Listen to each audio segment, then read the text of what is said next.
मैं वापस से इसका दूसरा पार्ट ला चुका हूँ। मतलब पहले तो नहीं लाया था। पहला पार्ट अगर तुम लोगों ने देखा नहीं होगा तो तुम लोग जाके देख लेना। और तुमने पिछले पार्ट में सही सपोर्ट दिखाया, जैसे मैंने तुम्हें कहा था कि तुम सही से कमेंट करो। काफी लोगों ने सही से कमेंट किए पर काफी लोगों ने नहीं। मतलब ज्यादातर लोगों के यहाँ पे वही नेक्स्ट पार्ट वाले कमेंट थे, पर काफी लोगों ने यहाँ पे कमेंट भी किया कि अच्छी वीडियो बनाई है, सपोर्ट करते हैं हम आपको। मेरे को अच्छा लगा ये देख के और इसीलिए मेरे को मोटिवेशन मिला नेक्स्ट पार्ट बनाने का। वरना तो तुम लोग जानते ही होगे कि मैं दूसरा पार्ट ज्यादातर लाता नहीं होगा, पर तुम लोगों ने वहाँ पे डिमांड की, काफी लोगों ने जिन्होंने अच्छे कमेंट किए, तो ये लो आ चुका है। अगर तुम लोगों ने नहीं देखा पिछला पार्ट तो मैं वापस से कह रहा हूँ जाके उसे देख लेना, वरना तुम्हें आगे की स्टोरी बिल्कुल ही समझ नहीं आने वाली। और अब हम कहानी को कंटिन्यू करते हैं। कमांडर लोग कहते हैं कि जो आज का डिस्कशन है वो सही नहीं जा सकता, तो यंग मास्टर इसे हम किसी और दिन कर लेंगे। पर फेंग कहता है कि नहीं, जरा रुक तो जाओ। पर उसी वक्त वहाँ पे कमांडर फी आ जाती है। वो कहते हैं कि मैंने सुना यहाँ पे यंग मास्टर ने हम सबको बुलाया, तो मैं उनके लिए यहाँ पे स्पेशली एक गिफ्ट लाई हूँ और मुझे उम्मीद है कि वो इन्हें जरूर पसंद आएगा। फेंग भी दिल में कहता है कि यार ये सारे यहाँ पे मीटिंग में गिफ्ट क्यों ला रहे हैं, मैंने तो इन्हें नहीं कहा था कि कोई भी गिफ्ट लाओ। फी कहती है जो गिफ्ट है पूरी बिंग बटालियंस की तरफ से, और वो उसे उठा के नीचे मारते और कहते हैं कि मुझे उम्मीद है कि आपको पसंद आएगा। फेंग कहता है कि ये जो तुम्हारा गिफ्ट है ये तो, और यही सुन के जो वहाँ पे सारे कमांडर्स होते हैं वो भी बोलना स्टार्ट हो जाते हैं। दो ही कमांडर्स होते हैं। कमांडर युआन कहते हैं कि जैसा मैंने फी के बारे में सोचा था ये वैसा ही कर रही है, यहाँ पे अपनी मिलिट्री की पावर दिखाना चाह रही है इस बुद्धू को। और कमांडर युआन को देखिए कमांडर लू कहते हैं कि मुझे पता था कि इस ओल्ड मैन को इन सब चीजों के बारे में पता है कि फी ऐसा करेगी आगे, और मुझे डर है कि यंग मास्टर इसे यहाँ पे हैंडल नहीं कर पाएंगे, क्योंकि फी तो यहाँ पे एक मिलिट्री सोल्जर है और उसका जो एटीट्यूड है वो नेक्स्ट लेवल का, और यहाँ पे अपनी ड्रैगन गार्ड की पावर जरूर ही दिखाएगी। पर फेंग खुश होते हुए कहता है कि यही तो चीज थी जो मुझे चाहिए थी। और ये सुन के वहाँ पे सारे कमांडर्स हैरान हो जाते हैं। फेंग उस गिफ्ट को चेक करते हुए बताता है कि कमांडर फी आपके लिए बहुत मुश्किल हुआ होगा इसे बनाना, और इसके बदले मैं यहाँ पे आपको भी बराबर का फेवर दूंगा। मैं यहाँ पे लालची बन के नहीं दिखाऊंगा। और वो वही गिफ्ट उठाता है जो उसने कमांडर युआन और कमांडर लू के लिए लाए होते हैं, और वो गिफ्ट देते हुए कहता है कि मैं यहाँ पे ये दोनों गिफ्ट जो ऊपर वाले में कमांडर युआन कमांडर लू के लिए लाया था पर उन्होंने ठुकरा दी, पर मुझे उम्मीद है कि आप एक्सेप्ट जरूर करेंगी। पर कमांडर फिर उन गिफ्ट्स को फेंकते हुए कहते हैं कि मैं यहाँ पे इन चीजों के लिए नहीं आई, मैंने यहाँ पे तुमसे बात करनी है बिंग बटालियन के फंड्स के लिए। अगर तुम फंड दे सकते हो तो ठीक है, मैं तुम्हें तंग नहीं करूंगी, पर अगर तुम नहीं दे सकते तो तुम्हारी मैं इतनी बुरी हालत करूंगी कि तुम भी नहीं सोच सकते। और मैं यहाँ पे ये नहीं देखूंगी कि तुम यहाँ पे लौट के बैठे हो या यहाँ पे फर्स्ट सीक्वेंस के बनते हो। पर कमांडर लोग खड़े होकर कहते हैं कि फिर तुम इनके साथ इतना बुरा व्यवहार कैसे कर सकते हो, क्योंकि इन्होंने सिटी को भी इतना सारा डोनेट किया और इन्होंने मिलिट्री को भी इतना सारा डोनेट किया, तो इनके पास अभी बच्चा क्या होगा। पर इसी बात को उल्टा करते हुए कमांडर युआन कहते हैं कि जो यंग मास्टर है उन्होंने अपना सारा पैसा डिपार्टमेंट में लगा दिया जो बस खिलौने बनाते हैं, तो उनके पास अभी बच्चा क्या होगा। पर कमांडर फी कहती है कि जो ईस्टर्न डोमेन और साउथर्न बारबेरियंस है वो अभी तक वॉर में, और उनका साथी होने के नाते हम उन्हें रिसोर्स भेजते हैं, और ये जो वॉर है ये काफी टाइम से चलती जा रही है और अभी रुकने का नाम भी नहीं ले रही। पर साल हो चुका है हम सोल्जर्स को यहाँ पे नहीं किया गया जो हमें मंथली मिलता था, और यहाँ पे हमारे 3000 टॉप ग्रेड के स्पिरिट स्टोन्स घूमे, तो इसका बताओ कि ये सब है क्या और इन चीजों को यहाँ पे सोल्व कौन करेगा। पर पीछे से कमांडर लू कहते तुम इस चीज के लिए यंग मास्टर को तंग नहीं कर सकती, अगर तुम्हें कुछ चाहिए तो हम जिया बटालियंस अपनी चीजें थोड़ी सी शेयर कर सकते तुमसे कि तुम्हारी थोड़ी प्रॉब्लम कम हो जाए। पर फेंग कहता है कि अच्छा पैसे की बात है, ये इतना बड़ा मसला तो नहीं, मैंने तुम्हारे लिए यहाँ पे कुछ स्पिरिट स्टोन्स गिफ्ट के तौर पर लाए थे पर तुम लोगों ने उसे रिफ्यूज कर दिया, तो अब मैं इसके बारे में क्या कर सकता हूँ। पर कमांडर युआन उन्हें उठाते हुए कहते कि वाह क्या बात है मास्टर, आप तो हमसे यहाँ पे मजाक करने लगे, इतने से पैसे से हम करेंगे कि ये तो हमारे लिए इतना एम्बेरेसिंग है। पर कमांडर लोग कहते हैं कि युआन अपनी जबान संभाल के बात करो, बेशक ये थोड़े से पर उन्होंने हमें कुछ तो दिया ना। और ये जो कमांडर लू है मेरे को बिल्कुल सही नहीं लग रहा, क्योंकि ये जरा अलग तरीके से बात कर रहे जो मेरे यहाँ दिल में बैठ नहीं रही, मेरे को ये अजीब सा लग रहा है बंदा। पर छोड़ो इसके बारे में हम कुछ नहीं कर सकते। कमांडर युआन कहते हैं कि वाह क्या बात है मास्टर, हमारे साथ तो आप मजाक करने लगे, इतने सारे स्पिरिट स्टोन्स हम यहाँ पे एक दिन का खाना भी नहीं खा पाएंगे। पर कमांडर फे कहते हैं कि वाह क्या घटिया मजाक थे इंग्लॉर्ड, ऐसा मैं सच वापस नहीं करना है, और अगली बार अगर तुमने मुझे यहाँ पे बुलाया तो मैं तुम्हारी हड्डियां तोड़ दूंगी। और वो वहाँ से जाने लगती हैं। पर पीछे से दोनों कमांडर्स की आवाज आती जो वो शौक में होते और कह रहे होते कि ये कैसे हो सकता है, एक अल्टीमेट ग्रेड का स्पिरिट स्टोन, ये तो एक प्राइसलेस ट्रेजर है। पर फेंग कहता है कि तो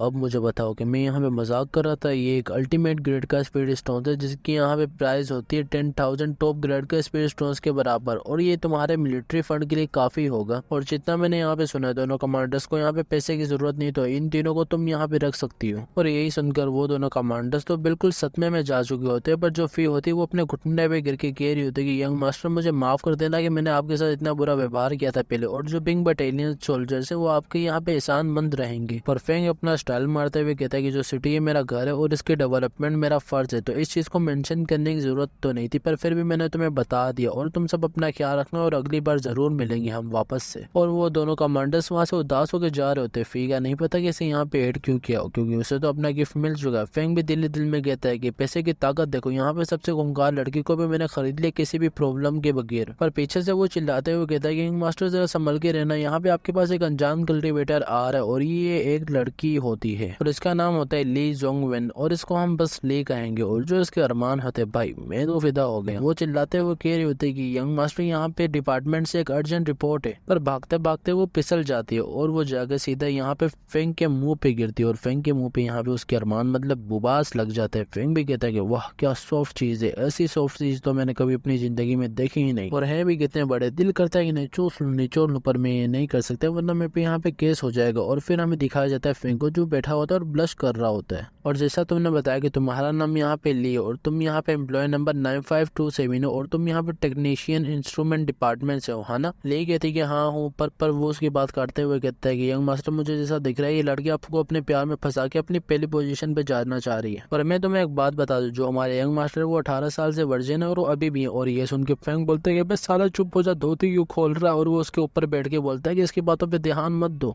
तुम यहाँ पे किस लिए आई हो? क्योंकि मैंने तो सब कुछ पहले से ही प्रोवाइड कर रखा है इंस्ट्रूमेंट डिपार्टमेंट को। ले कहते हैं कि यंग मास्टर जैसा आपने हमें बोला था कि आपको एक टॉकिंग चिकन चाहिए तो मैं उसे बना चुकी हूँ। फेंग कहते हैं कि टॉकिंग चिकन क्या मतलब, एक ब्यूटीफुल चिकन ऐसा कुछ क्या? ले के हाथ में जो बॉक्स होता है ली उसका बटन दबाती और कहती है कि यंग मास्टर जैसा आपने मुझे पहले एक डिवाइस का नाम बताया था मोबाइल फोन, जिससे हम जितने भी दूर हों एक दूसरे से बात कर सकते हैं, और मैंने इसके स्पेल्स को इम्प्रूव करके इसे हजारों माइल तक फैला दिया और इसके लिए कमी कीमत चाहिए होगी लो ग्रेड के स्पिरिट स्टोन, उससे ये बन जाएगा। फेंग वो चिकन को चेक करने लगता है और धीरे दिल में कहता है कि ऐसा कैसे हो सकता है, बस मैंने इसे यहाँ पे मोबाइल फोन का कहा था और इसने वो बना के भी दे दिया, ऐसा लगता है कि मेरी किस्मत अब बदलने वाली है। ली बोलते कि जो मोबाइल फोन है खतरनाक तो है बट जो ऑर्डिनरी लोग हैं उनकी जिंदगी चेंज कर सकता है, क्योंकि जो मर्चेंट्स होते हैं जो बहुत दूर चले जाते हैं, लेबर सोल्जर जो अपनी फैमिली से दूर हो जाते हैं, वो इनके लिए कितना अच्छा होगा। पर फेंग उसका हाथ पकड़ता है और कहता है कि चलो अंदर जाके बात करते हैं, और उसे वो अंदर लेके जाने लगते हैं। पीछे से वो कहता है कि ये क्या कर रहे हो भाई? और मुझे समझ नहीं आता कि यंग मास्टर ने उन लड़कियों को क्यों नहीं हाँ की जो सिटी के लॉर्ड ने अरेंज की थी इनके लिए। ये इन्हीं की तरफ अट्रैक्ट ज्यादा होते हैं और इन्हें समझना भी बहुत मुश्किल है। पर सामने से फेंग कहता है कि वो मेरी बात सुनो। वो कहता है कि हाँ बोले यंग मास्टर अब क्या है? फेंग कहता है कि यहाँ पे इंस्ट्रूमेंट डिपार्टमेंट को हेड की जरूरत है तो जल्दी से ली को पोजीशन दो और इसकी सैलरी भी बढ़ा दो। और फिर हमें एक रूम दिखाया जाता है जहाँ से आवाजें आ रही होती है कि बस करो मैं इसे और कंट्रोल नहीं कर सकता, रुक जाओ। और मेरे को सच लग रहा है भाई, यहाँ पे अजीब सा लग रहा है। पर जब हमें अंदर दिखाए जाते हैं तो वहाँ पे फेंग की मालिश हो रही होती है और वो कह रहा होता है कि जरा आराम से, क्योंकि तुम बहुत टाइम से मेरे ऊपर बैठ के मेरी एक्सरसाइज कर रहे हो तो मेरे को दर्द भी होता है, मैं भी इंसान हूँ। और जब उनकी एक्सरसाइज खत्म हो जाती तो फेंग कहता है कि मैंने सोचा नहीं था कि तुम यहाँ पे क्राफ्टिंग के अलावा भी किसी चीज में अच्छी होगी, पर तुम यहाँ पे मसाज में काफी अच्छे हो तो तुम हर रोज आके मेरी मसाज किया करो। ले कहते कि इतना ऐसा करना मुश्किल नहीं, आप यहाँ पे खुद भी ज्वाइंट के स्ट्रक्चर को मास्टर कर सकते हैं और आपके जैसे लोग यहाँ पे बहुत रेयर है। फेंग कहता है कि रेयर तुम यहाँ पे कहना क्या चाहती हो? और यही सुन के वो बहुत शर्मा जाती है और वहाँ से भागने लगती है और कहती है कि यंग मास्टर मेरे को थोड़ा सा काम याद आ गया तो मैं उसे खत्म करती हूँ जाके। फेंग कहते हैं बहुत अच्छा, ये बहुत लगन से काम करती है और एक टैलेंटेड लड़की भी, पर मैं इसके पास के बारे में जानना चाहता हूँ। और वो कहता है कि सिस्टम मेरे को जल्दी से लेके मेमोरीज दिखाओ और वहाँ पे सिस्टम भी आ जाते, तुम सब भी इसी का इंतजार कर रहे होगे। और वो कहते हैं कि ओ मास्टर आपने मेरे को यहाँ पे बहुत लेट बुलाया और बस एक लड़की के लिए, मैं यहाँ पे बहुत जेलस हूँ इस चीज की वजह से। फेंग कहता है कि मैं तुम्हें यहाँ पे काम करने के पैसे देता हूँ तो तुम यहाँ पे बातें कम करो काम ज्यादा करो। सिस्टम कहते हैं कि याद रखना कि आपने बोला था कि जल्दी करो। और वो उसे एक पोर्टल में डालती जिससे वो लेके उसे मेमोरीज में भेज देती है और वहाँ पे कुछ लोग भी काम कर होते हैं, खेती बाड़ी कर रहे होते हैं। फेंग कहता है कि इस सिस्टम की तो मैं इसे बाद में देखूंगा। और ऐसा लगता है कि जो सामने लड़की जा रही है ली का छोटा वर्जन है। छोटी ली कह रही होती है कि फादर मदर ब्रदर हमारे विलेज में इमोर्टल चाहे तो अब हमारा विलेज बच जाएगा। और ये सुनने के बाद फेंग कहता है जो इसका क्राफ्टिंग का टैलेंट है वो क्या किसी लेजेंडरी एल्डर से मिलने के बाद मिला था? ऐसे लगता है कि उसने इसे कोई गोल्डन फिंगर दी होगी जिससे इसे वो टैलेंट मिल गया होगा। और जहाँ वो इमोर्टल लॉर्ड खड़ा होता है उसी पेड़ के पीछे हमारा फेंग भी खड़ा होता है। वहाँ पे एक बंदा खड़ा होता है, वो कह रहा होता है कि तुम सब चुप कर जाओ, यहाँ पे इमोर्टल लॉर्ड को बात करने दो। पर वो लोग अपनी बातें करना शुरू हो जाते हैं। इमोर्टल लॉर्ड यहाँ पे सालों से बारिश नहीं हुई तो हम पे प्लीज आप रहम दिखाओ। वो बंदा कहता है कि यहाँ पे इमोर्टल लॉर्ड अपने काम के लिए आए तो तुम लोग यहाँ पे चुप कर जाओ, क्योंकि वो यहाँ पे एक डिसेबल को चुनने वाला है। और पीछे खड़ा वो फेंग भी कह रहा होता है कि देख लो इनकी हालत, ये इसके तलवे चाट रहे हैं। और जो सामने इमोर्टल लॉर्ड होता है उसे ले दिख जाती है और वो कहता है कि तुम इधर आओ, और वो अपने मैजिक से उसे अपने पास बुला लेता है। और वो कहता है कि मैं एक इमोर्टल इमोर्टल मास्टर हूँ किंग फेंग सक्सो और मैं अपने लिए एक डिसेबल ढूंढ रहा हूँ, क्या तुम मेरे को फॉलो करके कल्टीवेट करना चाहोगी? और अगर तुमने यहाँ पे एक बार इमोर्टल से ज्वाइन कर ले तो तुम यहाँ पे पहाड़ों को, समंदरों को हिला सकते हो, लाइफ को रिवर्स कर सकते हो और जो तुम चीज को चाहो तुम पा सकते हो, इमोर्टेलिटी को भी। पर एक मासूम तरीके से कहते कि इमोर्टल ग्रैंडपा जो हमारी फैमिली की काऊ थी जिससे हम कमाते थे वो पिछले साल मर चुके, तो क्या आप हमारी यहाँ पे मदद कर सकते खेत में? और जो मेरे पेरेंट्स है वो बहुत मेहनत करके मुझे यहाँ पे खाना खिलाते हैं इमोर्टल ग्रैंडपा, क्या आप काऊ बन के हमारी मदद कर सकते हैं? अगर ये बहुत ज्यादा है तो क्या आप यहाँ पे रेन करा सकते हैं? बस रेन करा दे यहाँ पे आप। और ये सुन के वो इमोर्टल लॉर्ड बहुत गुस्से में आ जाता है और कहता है कि तुम यहाँ पे मेरा मजाक उड़ा रही हो, तुम यहाँ पे देखने के भी हकदार नहीं हो, तो जो तुम्हारी आइस है वो मेरे को दे दो। और वो उसकी आंखों पे अपना बुरश मारता है और वो वहाँ से सीधा भाग जाता है। देख लो कितना डरपोक इमोर्टल लॉर्ड है। वहाँ पे ली भी रोते हुए कह रही होती है कि मॉम डैड मुझे यहाँ पे कुछ दिख नहीं रहा, मेरी आंखें बहुत दर्द हो रहा है। और ये देखिए फेंग भी कहता है कि देख लो जिनके पास ज्यादा ताकत होती है वो ऐसा ही करते हैं, तो इसलिए मुझे इतनी नफरत है। और मुझे अब पता चला कि कितनी मुश्किलों से गुजरी होगी।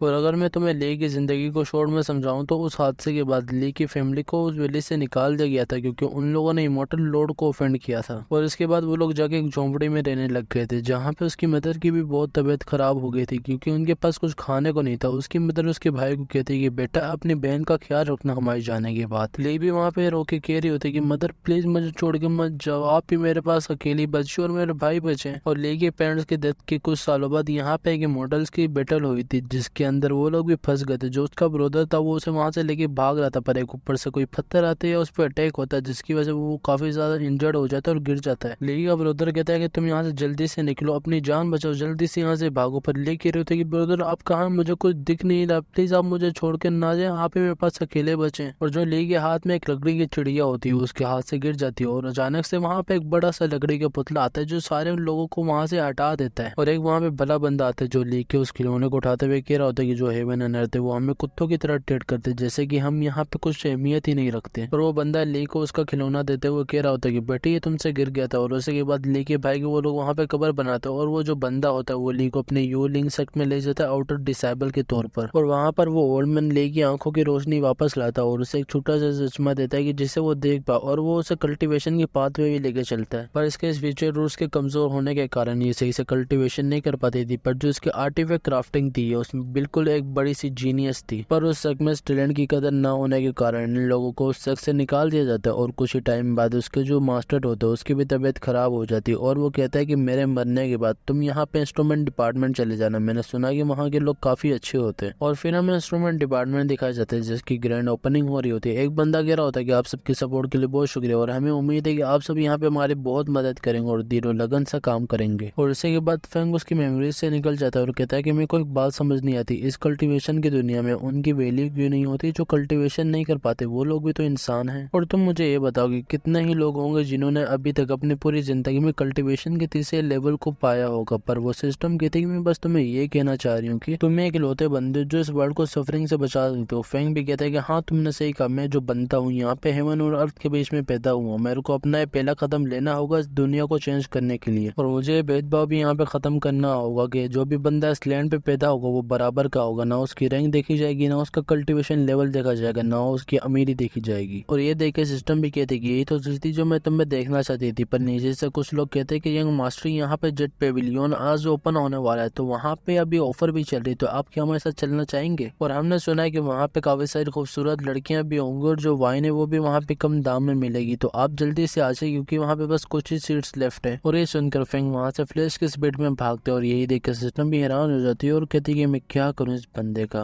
और वहीं पर फेंग भी वहाँ से भाग रहा होता है और उसके हाथ में एक पोस्टर आता है जिसपे लिखा होता है कि जो जेट पेविलियन है वहाँ पे कम दाम में सब कुछ मिलने वाला है और वहाँ पे काफी सारी खूबसूरत फॉरेन लड़कियां भी आने वाली है। फेंग भी कहता है कि मेरे को रिग्रेट होने वाला था अगर मैं इस चीज के बारे में भूल जाता। और जब वो भाग रहे होते तो उसके सामने एक औरत आ जाती है। फेंग भी उसके सीधा बुबास में जाके लगते हैं और पता नहीं इनमें क्या ग्रेविटी का लोचा होता है, ये लोग सीधा पीछे जाके गिरते हैं। फेंग कहता है कि ये क्या चीज थी जो उसका चेस्ट है तो बहुत हार्ड था, मेरा तो इसकी वजह से मुंह टूट गया, मेरे को लगता है कि इसने कोई ब्लैक मैजिक करा है भाई अपने पे। और जो सामने औरत होती है वो भी खड़ी हुई कहते हैं कि गुफेंग अब तैयार हो जाओ मेरे हाथों से मरने के लिए, क्योंकि अब तुमने मेरे को यहाँ पे गुस्सा बहुत दिला दिया। और इसका नाम हमें शिया लिंग यिंग दिखाया जाता है। और ये गोकुन की बायोलॉजिकल मदर होती है और ये होती है शिया फैमिली से। और इसे बड़े बुबास वाले लड़कियों से सख्त नफरत है, क्योंकि जो इसका चेस्ट है वो बिल्कुल फ्लैट है। पर सामने फेंग उसे इशारे देते हुए बता रहा होता है कि लेडी शेसवरी आंट, मैं आपको कहना चाहता हूँ कि जो भी हमारे बीच में वो बस अभी एक हादसा था, वो मैंने जानबूझ के नहीं किया। पर इसके इशारों को लोग गलत समझ लेते हैं और इसी की वजह से उनके हाथ में पता नहीं कोई चीज होती है वो गिर जाती है, जिसकी वजह से वो जो होती है लेडी वो गुस्से में आ जाती है और कहती है कि मिसअंडरस्टैंडिंग, तुम कहना क्या चाहते हो? तुमने पहले मेरे बेटे को यहाँ पे धोखे से हराया और उसके बाद तुम यहाँ पे मेरी इंसल्ट करने आ गए। मैं यहाँ पे फैमिली के एल्डर होने के नाते तुम्हें अरेस्ट करने का ऑर्डर देती हूँ, तो जल्दी से जाओ और इसे अरेस्ट कर लो। और वो सोल्जर उसे अरेस्ट करने आते, पर फेंग कहता है कि यार क्या वो मैंने क्या गलत कर दी? यहाँ पे तुम फैमिली के एल्डर हो, पर तुम यहाँ पे मेरे को ऐसे अब्यूज नहीं कर सकती। मैंने यहाँ पे कुछ गलत नहीं किया, ये बस एक मिसअंडरस्टैंडिंग थी। पर वो लेडी कहती कि सॉरी, अब तुम्हारी यहाँ पे बातें काम नहीं आने वाली, तो अब तैयार हो जो तुम मरने के लिए। फेंग भी कहते कि अनलकी, आज मैं मरने वाला हूँ, मेरे यहाँ पे आज नसीब खराब है, जो लोगों को मैं साथ लिया था तो मेरे लिए अच्छा हो जाता। पर फिर सिस्टम आ जाती है और वो पूछते हैं कि मास्टर अगर आपको यहाँ पे मदद की जरूरत है तो मैं यहाँ पे आपकी मदद कर सकती हूँ 10,000 लो ग्रेड के स्पिरिट स्टोन्स के बदले। पर फेंग अपने एटीट्यूड के अंदर होने के कारण वो उसे कहता है कि मैं तुम्हें यहाँ पे एक पूरी कोड़ी नहीं देने वाला, क्योंकि मैंने जेट पेविलियन में आज रात जाके वो सब उड़ाना है वो खूबसूरत महिलाओं पे। और इसी के बाद वो अपने एक टेक्निक यूज करता है जिसका नाम होता है 9 पिजन थंडर टेक्निक। और वो उसे कहता है कि आंट अगर आप मेरे को यहाँ पे इतना ही खींचोगी तो मैं आपको यहाँ पे मार दूंगा और साथ खुद भी मर जाऊंगा। और अगर आप चाहते हैं कि मैं इस टेक्निक को ना यूज करूँ तो आप मेरे को यहाँ से चुपचाप जाने दो। और ये देख के उसकी आंट भी परेशान हो जाती है और कहती है कि 10 साल पहले जो सिटी के लॉर्ड थे उन्होंने ये थंडर डीमन को मार के इस टेक्निक को खत्म कर दिया था, और इसी वजह से चांस ही नहीं बनता कि इस टेक्निक को यूज कर पाए। पर अगर इसे ये यूज कर भी लेते तो इसकी वजह से ये आधी सिटी को भी खत्म कर देगा हमारे साथ। और यही कहने के बाद वो अपनी एक टेक्निक यूज करती है और कहती है गुफेंग तुम यहाँ पे मुझे डराना बंद करो, अगर तुम्हें इतनी हिम्मत है तो तुम इस टेक्निक को यूज करो, पर अगर तुम्हें हिम्मत नहीं है तो तुम चुपचाप यहाँ पे बैठ जाओ और मरो। पर मुझे पता है कि तुम इसे यूज कभी नहीं करोगे, तो अब तुम तैयार हो जाओ। गुफेंग भी कहता है कि अच्छा तुम्हें ऐसा लगता है, तो अब तुम यहाँ पे अपने बर्ड्स पे कायम रहना और अब तुम तैयार हो जाओ, क्योंकि ये जो एक्सप्लोजन है ये एक आर्ट है और इसकी वजह से मुझे यहाँ पे देदरा की याद आ जाती है जो हमारे नारुतो से होता है, क्योंकि जो उसका आर्ट था वो भी एक एक्सप्लोजन था। गुफेंग भी उनकी तरफ बढ़ता है और कहता है कि अब मैं तुम्हें छोड़ने नहीं वाला। और ये देख के जो लेडी होती है वो घबरा जाती है और कहती है कि ये बंदा पागल है, इसे अपनी जान की भी परवाह नहीं, यहाँ से जल्दी से भागो। और वो साइड में जंप कर लेती है और उसी के बाद वो अपना एक प्रोटेक्शन तालिस्मान यूज करती है जिसकी वजह से वहाँ पे एक शील्ड बन जाती है और जो उसके गार्ड्स होते हैं वो भी उसके अंदर आ जाते हैं। और वो कहते हैं कि मैं इसी जगह पे तो नहीं मरना चाहूंगी, खासतौर पर एक ऐसे वाहियात बंदे से, पर वहाँ पे कुछ नहीं होता। और ये देख के वो लेडी भी हैरान होती है क्योंकि अपना गुफेंग वहां से भाग गया होता है। और वो लेडी अपने सोल्जर्स को कहती है कि जल्दी से जाके उसे पकड़ो वरना आज हम बचेंगे नहीं। सामने फेंग भी भागते हुए कह रहा होता है कि तो अब बताओ यहाँ पे कौन जीनियस है, अगर तुम्हें मेरा यहाँ पे मुकाबला करना तो तुम्हें मेरे IQ तक आना होगा। पर जब वो भाग रहे थे तो उसके सामने कमांडर फी आ जाती है, ये जाके उससे टकराता है, पर कमांडर फी उसे पकड़ के उठाती है और उठा के पटक देती है और उसे कहते हैं कि जल्दी से बताओ कि तुम्हें यहाँ पे किसने भेजा, तुम यहाँ पे मेरे पे अटैक करने आए हो ना। पर जब वो उसे सही से देखती है तो वो हमारा फेंग होता है। फी कहती है कि यंग मास्टर आप यहाँ पे क्या कर रहे हैं, और उसी टाइम वो लेडी भी वहाँ पे आ जाती है और कहती है कि इस हरामी को यहाँ से भागने मत देना, और फेंग मैं तुम्हारी यहाँ पे आज मरने की इच्छा भी पूरी कर देती हूँ। और फिर वो उसे मारने वाली होती पर फिर उसके टांग पे लात मारती है और कहती है कि यहाँ पे इनकी डिसरिस्पेक्ट करना बंद करो। और ये देख के वो जो लेडी होती है वो भी हैरान होती है और वो कहती है कि जो ड्रैगन आर्मी थी वो इससे नफरत नहीं करती थी, पर फिर उसके मुंह पे चांटा मारती है और कहती है कि अपने बकवास बंद करो, क्योंकि जो फैमिली के एल्डर्स हैं उन्होंने पहले से काउंसिल को खत्म कर दिया और यंग मास्टर को उनका पहला सीक्वेंस वापस से मिल चुका है, तो अब ये हवरान फैमिली का फेस है, सॉरी मेरा मतलब कि हवरान सिटी का फेस है। और अगर तुमने यहाँ पे यंग मास्टर की इंसल्ट की तो तुम यहाँ पे बचोगे नहीं। और ये सुन के वो लेडी भी कहती कि अच्छा ये बात है, तुम दोनों को मैं तो बाद में देखूंगी और तुम्हारे से शिया फैमिली बदला इस चीज का जरूर लेगी। और वो लेडी वहां से निकलने लगती पर पीछे से फेंग कहता है कि 1 मिनट रुको, और वो उसे हवरान सिटी लॉर्ड ऑर्डर दिखाता है और कहता है कि तुम्हें यहाँ से जाने का बोला किसने। और फिर वो उसे भौंकने को कहता है और वो अभी कुत्ती बन के वहाँ पे भौंकने लग जाती है। मेरे को ये एक्सप्लेन करते हुए जरा सा अजीब लग रहा है तो यहाँ पे मैं इसे जरा स्किप कर दूंगा क्योंकि इसने यहाँ पे काफी अजीबो गरीब काम करा है। और इसी के बाद हमें लेडी को दिखाया जाता है जो कि ये होती है कि क्या ये बहुत है तुम्हारे लिए, और ये जो तुम्हारे हाथ में ऑर्डर है तुम इसका मिस यूज करे तो ये सही बात नहीं है। फेंग कहते हैं कि अच्छा तो तुम अभी मुझे सिखा रही हो, अगर ये पहले मैंने तुम्हारे सामने निकाल लिया होता तो तुम मेरे को यहाँ पे इतना तंग नहीं करती। और तुम यहाँ पे किसने रुकने का बोला, तुम यहाँ पे जल्दी से घोड़ी बनो। पर जो फी होती है वो उसका हाथ पकड़ती है और कहती है कि बहुत हो गया, यहाँ से जल्दी से निकलो। पर फेंग कहते हैं कि 1 मिनट अभी तो मजा आना शुरू हुआ था। फी कहते हैं कि मैं तुम्हारी यहाँ पे मदद इसलिए कर रही थी कि तुम यहाँ पे मिलिट्री को फंड देते और उनकी जरूरतों को पूरा करते, पर जो तुमने अभी ये रोड पे तमाशे जैसे कि ये बहुत गंदा था और मुझे तुमसे ये उम्मीद नहीं थी। पर फैंग कहता है कि बहुत हो गया, मैंने तुम्हें कहा ना कि मुझे छोड़ो, और वो उससे अपना हाथ छुड़वाता है और कहता है कि तो अब तुम मुझे सिखा रही हो और तुम यहाँ पे अपनी बाउंड्रीज को मत बोलो जिससे तुम यहाँ पे खड़ी होगी क्रॉस कर रही हो। और मैं गु फेंग जो सारी काइंडनेस और रिवेंजेस का पैसा पे कर देता हूँ, तो अगर तुम्हें एक कम लगे तो तुम मेरे से और आगे ले सकते हो, पर अगर तुमने मेरी यहाँ पे मदद नहीं करनी तो मेरा पैसा यूज करना बंद करो। और इसी के बाद ये जो हमारा चैप्टर होता है ये भी यहाँ पे खत्म हो जाता है। और अगर तुम्हें वीडियो पसंद आई हो तो तुम लोग यहाँ पे जाके लाइक एंड सब्सक्राइब जरूर करना। और इस बार का गोल है यहाँ पे 200 कमेंट्स और यहाँ पे